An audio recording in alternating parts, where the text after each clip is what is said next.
पुण्यातील विमानतळ पोलिसांनी 28 काडतुस जिवंत काडतुस बाळगल्या प्रकरणी इंदापूरच्या दीपक काटे नावाच्या आरोपीला पकडलं गेलेलं आहे।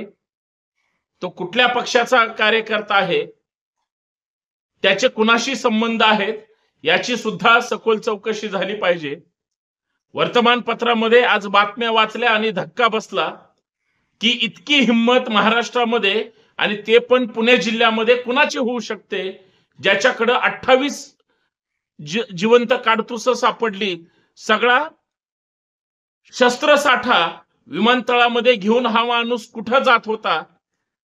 खरं तर माननीय देवेंद्र फडणवीस साहेबांना संभाजी ब्रिगेडच्या वतीने विनंती आहे की आपण राज्याचे कुटुंब प्रमुख आहात, आपण राज्याचे गृहमंत्री आहात।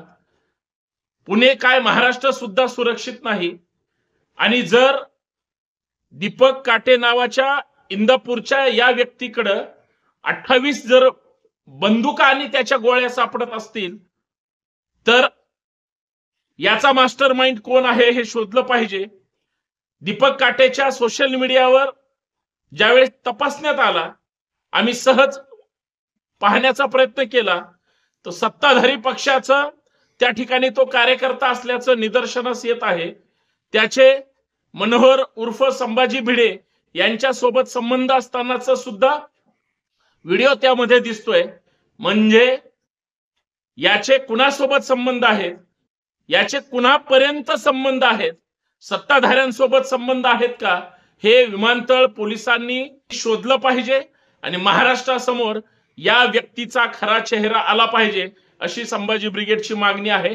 कारण जिथं एखाद्या व्यक्तीकडे, ग्रामीण भागातल्या व्यक्तीकडे 28 काडतुस सापडत असतील तर ग्रामीण भाग सुद्धा सुरक्षित नाही आणि शहरी भागाबद्दल बोलायचं नाही अशी परिस्थिती सध्या महाराष्ट्राची आहे। याची कसून चौकशी झाली पाहिजे अशी माननीय मुख्यमंत्र्यांकडे संभाजी ब्रिगेडची मागणी आहे। देश विदेशातील प्रत्येक घडामोडींचे लाईव्ह अपडेट मिळवण्यासाठी आता साम टीव्हीच्या सर्व सोशल मीडिया प्लॅटफॉर्मला लाईक, फॉलो आणि सबस्क्राईब करा। तसंच सर्व नोटिफिकेशनसाठी बेल आयकॉन प्रेस करायला विसरू नका।